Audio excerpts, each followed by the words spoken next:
이제부터 59강 하겠습니다. 302쪽입니다. 지금 우리는 제 3부의 13장을 공부하겠습니다. 맞죠? 순서가 다시 한번 보겠습니다. 네, 3부 새로운 인간 이런 타이틀입니다. 거기에 13장 새 창조입니다. 앞에서 우리가 같이 공부한 하나님, 그리스도 이러한 신앙이 실제로 우리 기독교인의 삶에 어떻게 적응되는가 하는 점을 여기서 다루고 있습니다.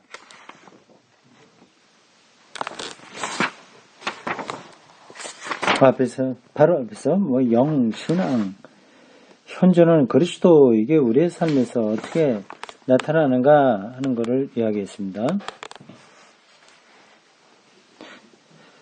302쪽 위에서 조금 내려와서 새로운 패러그래프가 시작됩니다. 거기에 소제목은 새 창조입니다. 새 창조라는 말을 많이 우리가 기독교 교리에서 들은 건데 실제 우리의 삶에서 어떤 걸 가리키냐, 그리고 어떻게 경험되느냐 하는 것에 대한 설명입니다. 이런 설명은 참 중요해요. 기독교인들에게 기독교 교리하고 신앙과 삶이 따로 분리될 때가 많거든요. 이러한 설명을 통해서 일치되는 대목을 찾을 수 있을 겁니다. 이제 우리는 어떻게 구원이 이미 현존하며 또 사람에게 무엇을 행사하는가를 설명하고자 하는 우리의 목표에 가까이 왔다고 하겠다. 하기야 영이라는 말이 아직도 추상적인 인상을 다 벗어버리지는 못한 것 같다.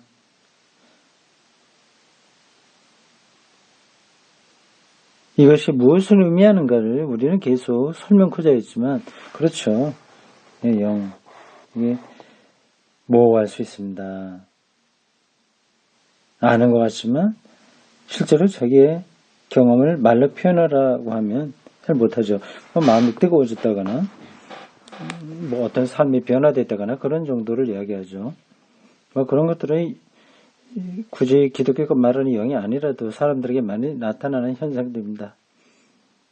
이것이 무엇을 의미하는가를 우리는 계속 설명하고자 했지만 그 설명을 우리로 하여금 날마다 구체적인, 때로는 불쾌한 체험을 하게 했다. 언제나 그 설명이 구체화될 때에는 구원 그 자체보다 오히려 구원의 현존을 둘러싼 싸움이 되곤 했다. 구원 그 자체, 예수 그리스도 안에서 하나님과 상통하는 상태, 이것은 영의 빛으로 보아 아직도 불투명하고 추상적인 것으로 남아있었다. 그러나 이제까지 우리는 영에 대해서 그분이 우리를 때때로 험한 길을 통해서 진리로 안내한다고 말했을 뿐만 아니라 그분은 모든 것을 포괄하는 구원의 선물 자체요, 우리로 하여금 하나님을 아버지라고 부를 수 있게 하는 아들의 영이며, 하나님께서 우리와 평화를 누리시고 우리로 하여금 하나님께 가까이 가게 하기 위하여 우리에게 부어주신 사랑의 영이요. 우리가 많이 들었던 표현들입니다.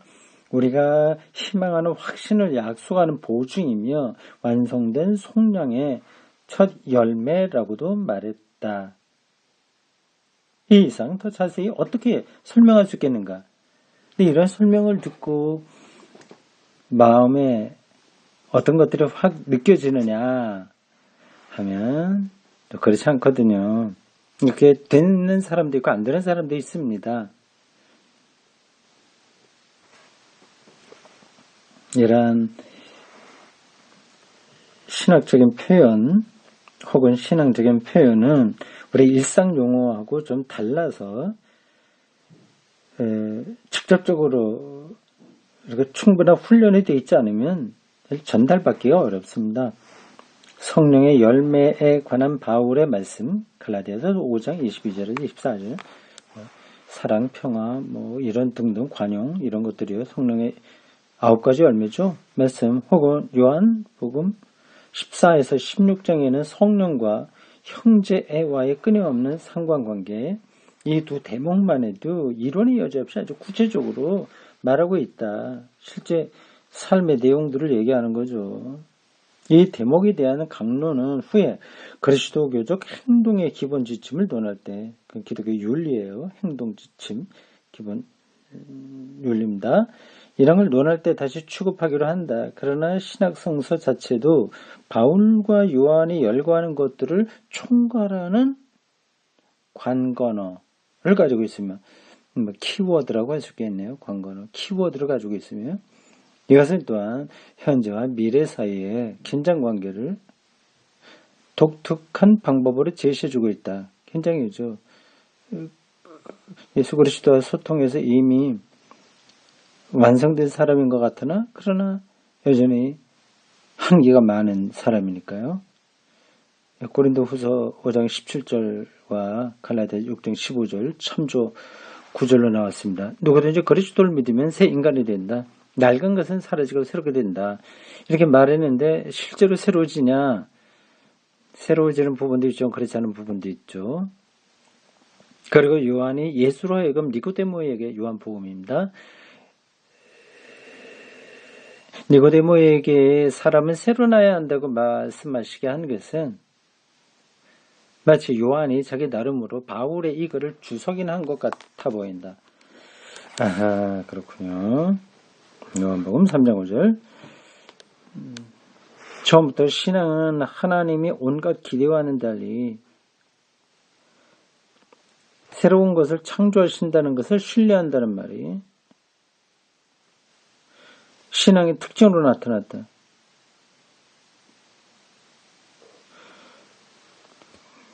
다시요. 처음부터 신앙은 하나님의 온갖 기대와는 달리 새로운 것을 창조하신다는 것을 신뢰한다는 말이 신앙의 특징으로 나타났다. 참 말이 명확하게 안 들어오네요. 좀 더 나가봅시다. 바울과 요한의 이 새 창조, 거듭난다고 하는 말이나 새로운 피조물이나 같은 뜻이에요. 새로운 창조입니다. 우리가 그리스도 안에서 새로운 피조물이 된다는 거 아니겠습니까? 에 관한 말씀을 기록할 때 예언자의 말씀을 기억했을지도 모른다. 이사야 43장 18절에서 19절. 지나간 일을 생각하지 말라. 흘러간 일에 마음을 묶어두지 말라. 보라, 내가 새 일을 시작하였다.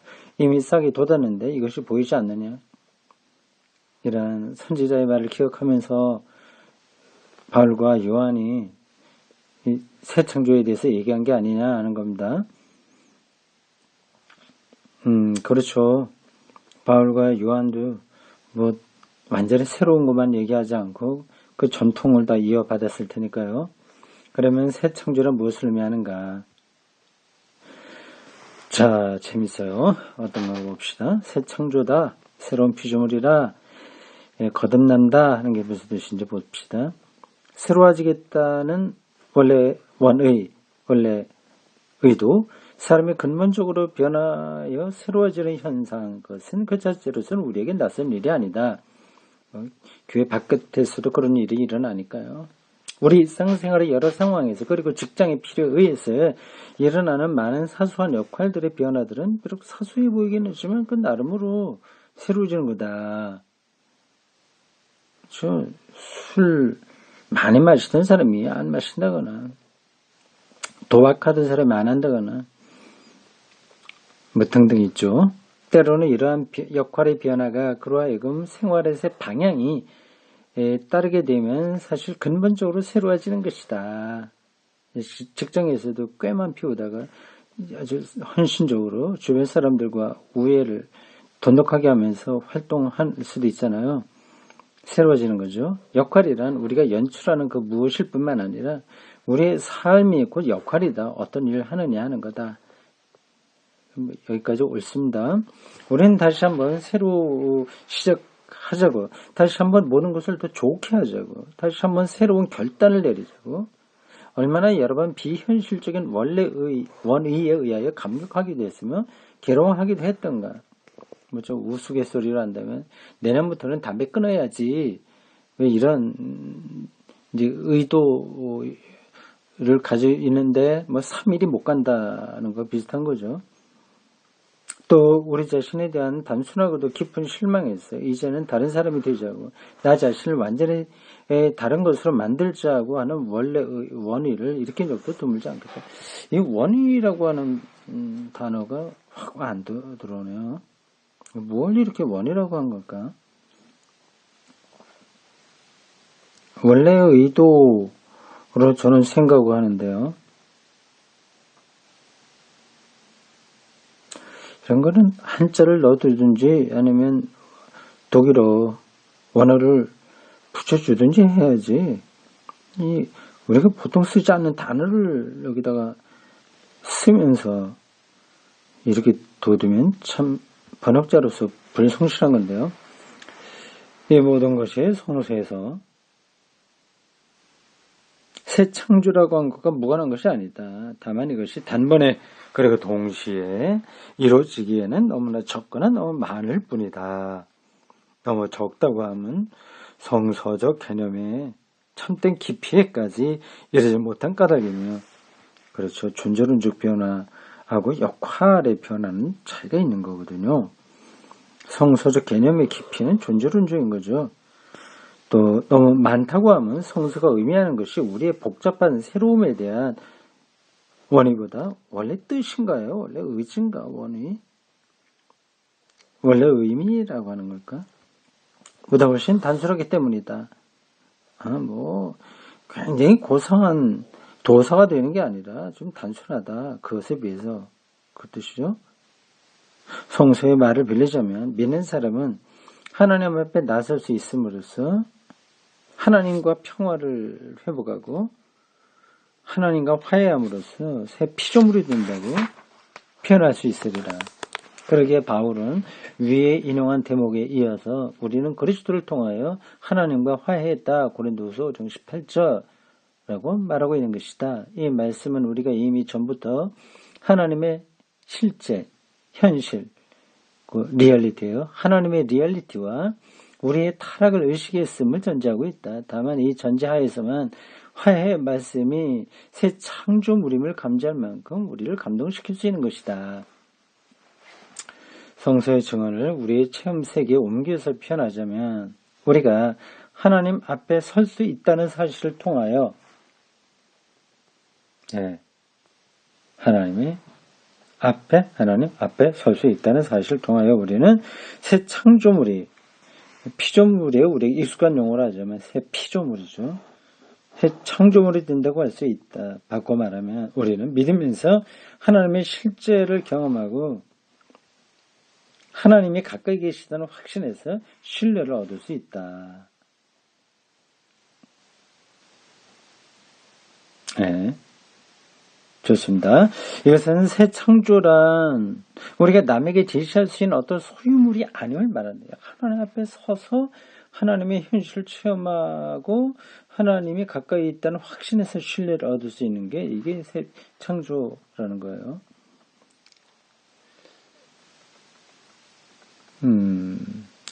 그런 뜻으로 제가 설교한 적이 있습니다. 한 번 있는 게 아니라 여러 번 한 거죠. 대림절인데 요즘이요. 그건 예수의 강림을 기다리는 거 아니겠습니까? 그러니까 하나님의 현존을 느끼는 거죠. 그런 데서 신뢰를 얻는 것, 이게 새 창조다, 새로운 피조물이 되는 거다 하는 거예요. 어떤 소유물은 아닌 거죠. 아무리 주위를 살펴봐도 아무것도 새로워진 것은 없다. 새로운 것은 오직 하나님이 가까이 계심을 믿는 신앙. 그렇죠?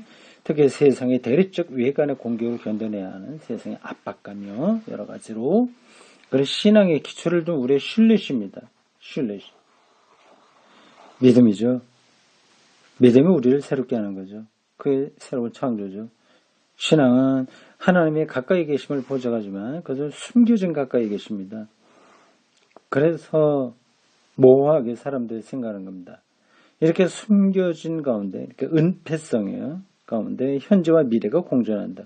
숨겨진 것이 현존하는 동시에 미래의 공공연히 자명하게 나타날 것으로 기대되고 있는 것이다. 자명하게 나타날 때가 예수의 강림입니다. 재림이죠. 이제 우리는 현재 구원, 영의 선물, 영을 통하여 이루어진 신앙이 사람에게 무엇을 낳는지를 설명하자면 이렇게 물어야겠다.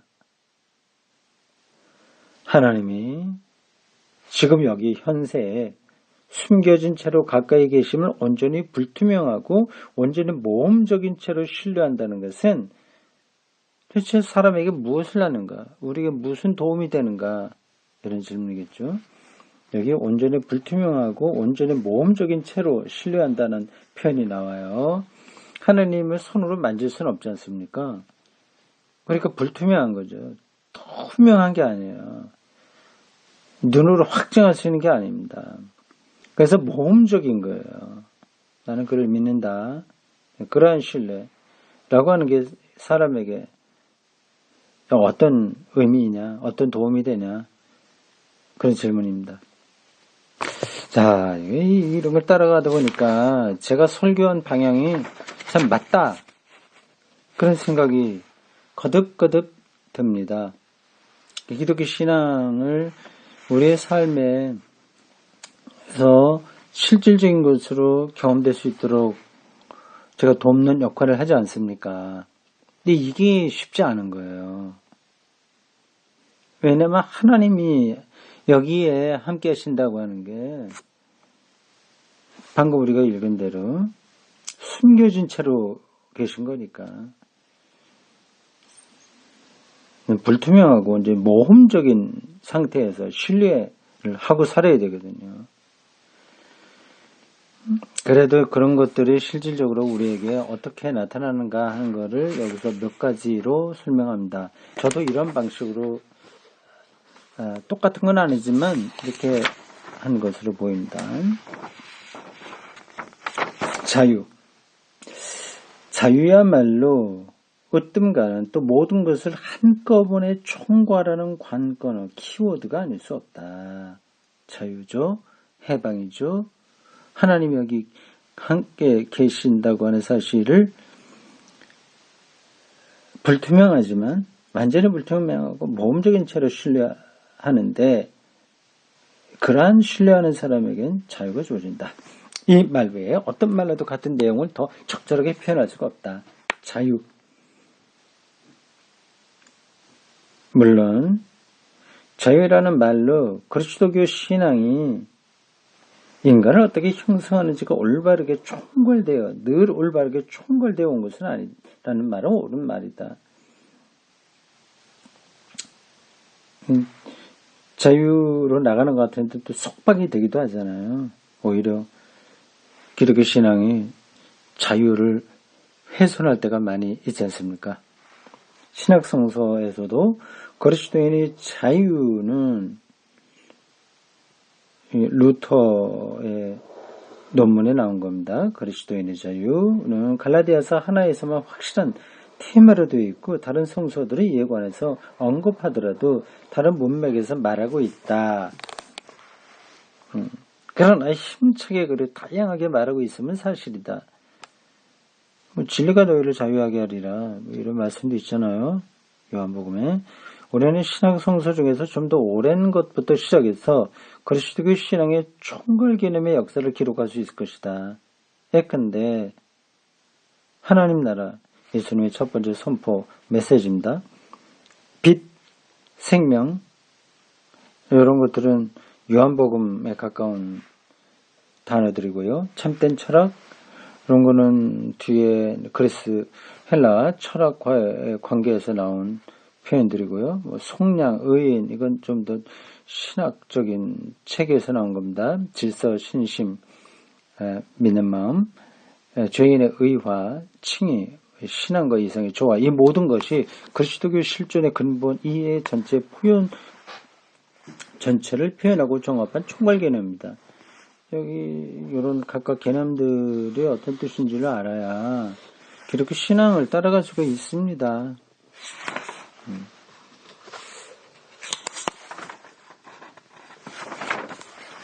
여기서 우리가 특히 자유를 이란 총괄 개념, 전체를 묶어낼 수 있는 개념이라는 뜻이에요. 그러니까 자유의 관점에서 다른 것들도 다 생각할 수 있는 거죠. 그렇게 중요하다는 뜻입니다. 총괄 개념이 하나로 취급한다는 것은 이제까지의 목록에 또 하나의 개념을 추가하는 것 이상의 뜻이 있다. 앞에서 나온 그 열거된 것들하고 자유는 또 다른 거잖아요. 이걸 또 추가하게 된다면 추가되는 것으로 보이는데 그 이상의 뜻이 있다는 겁니다. 그리스도교 신앙의 이제까지의 총괄 개념들이 이러한 개념으로 사용된 것은 오로지 그 개념들이 그때그때의 경우에 따라, 그죠? 그 시대, 그 교회 삶의 자리, 경우에 따라서 그리스도교 신앙에서 나오는 일정한 방향, 즉 해방적 작용을 제시했기 때문이다.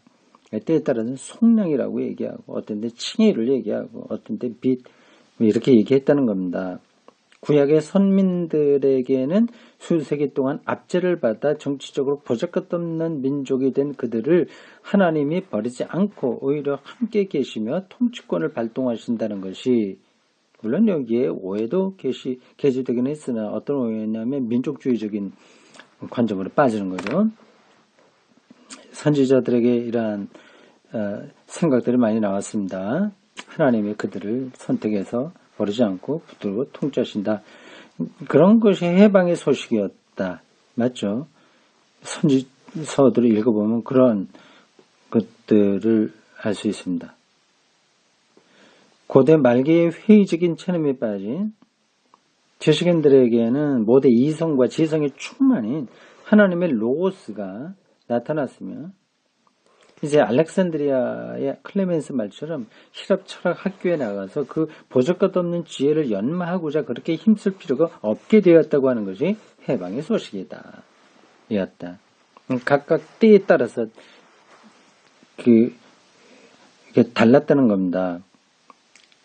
그 해방의 요소들이 달랐다는 겁니다. 독일 왕정 초기에 정치적으로 불안정했을 때는 그리스도교 신앙이 누구나 신뢰할 수 있는 정의를 동반한다는 것이 해방의 소식이었다. 이런 예는 얼마든지 있다.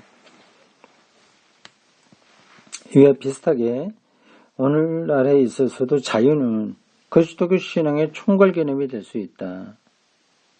그것은 오늘의 신문제, 하나님 문제를 그리스도교의 복음이 어떻게 해답하는지를 표현해 주는 연고다.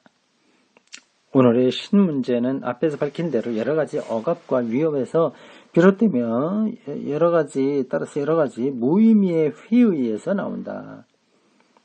그리스도교 신앙이 어떤 형식으로든 간에 자유가 동반하는 그 무엇을 선포한다면, 중요한 대목이에요. 자유가 동반하는 혹은 자유가 동반하는 그 무엇을 선포한다면 그것이야말로 신문제에 대한 해답이다. 그러니까 우리를 자유하게 하는 것이 바로 신문제다는 겁니다.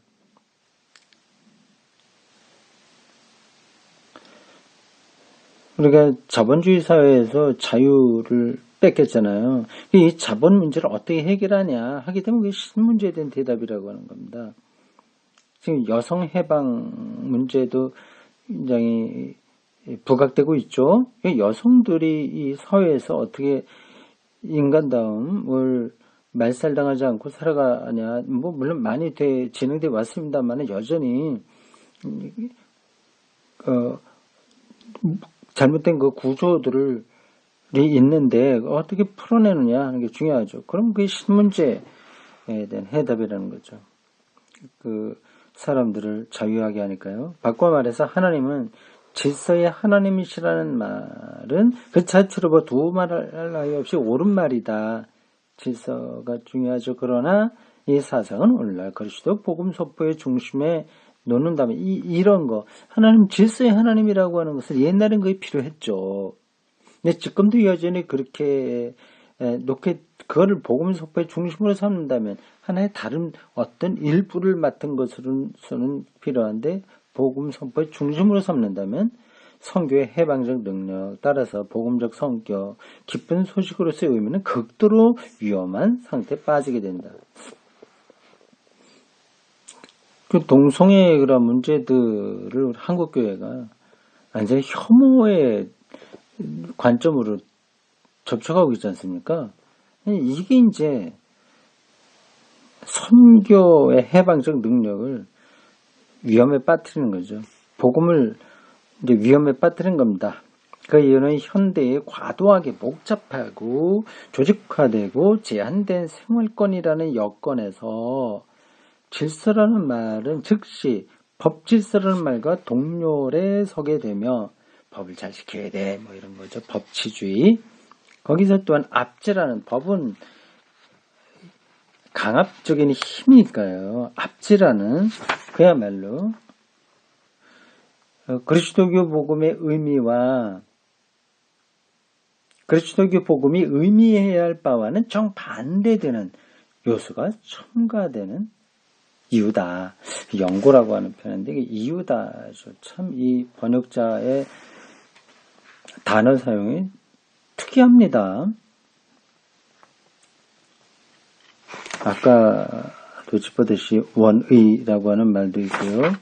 연고다 이런 것도 있고 이게 자기 번역자의 뭐예요? 뭐라고 표현해야 되나? 독특한 언어 습관 이런 것들이 좀 정제되어야 됩니다.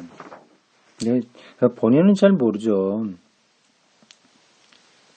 그러니까 이렇게 원고가 넘어오면 편집실에서 이거를 교정을 잘 봐야 됩니다. 그러니까 이 번역에서 이 신학책 번역은 신학자가 합니다. 그렇지 않은 사람, 신학을 전공하지 않은 동문학자나 영문학자가 번역할 수는 없습니다. 하려면 하죠. 그러나 그 번역은 충실하지 못합니다. 그건 그렇다고 하고. 일단, 이걸 전문 신학자가 번역을 해 놓은 텍스트를 번역 원고죠. 그거를 그냥 이렇게 출판하면 안 됩니다. 편집실에서 여러 번 교정을 봐야 되죠. 또 다른 신학자가 교정을 보고 또 전문적인 국문학자? 근데 우리말을 잘 사용하는 사람들 있지 않습니까? 글쟁이들이요. 이제 전문적으로 그 교정, 교열하고 우리말답게 잘 쓰는 사람, 그 사람들이 또 교정을 봐야 되죠. 사실 그렇게 하려면 끝이 없습니다. 그러니까 출판비가 너무 올라가게 되니까 그렇게 또 하기 힘들죠. 근데 최소한도 그 번역자의 아주 독특한 언어 습관, 그거는 일반적인 언어 방식으로 바꾸실 필요가 있습니다. 어쨌든 이건 별로 중요하지 않은 걸 제가 짚은 겁니다. 뭐예요? 모모의 티끌이라고 하는 말이죠. 보석의 티끌인가?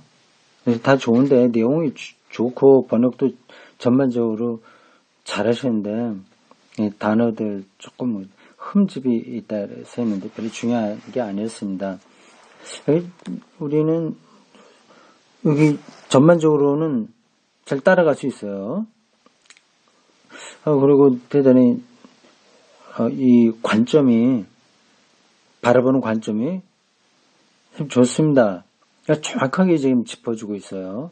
저도 이렇게 읽으면서 그냥 보통 얘기해서 도움도 많이 되고 저희 시각도 더 깊어지는 것 같습니다.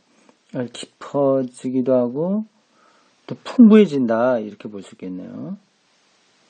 자유가 이 키워드로 이제 하나님이 현존하는 것에 대한 신뢰하는 사람에게 어떤 증거가 나타나냐고 할 때 요 단어거든요. 자유. 근데 자유를 억압하는 방식으로, 자유가 훼손되는 방식으로 세상에 대처하게 되면 그는 근본적인 복음을 위험에 빠뜨리는 일이다 하는 거죠.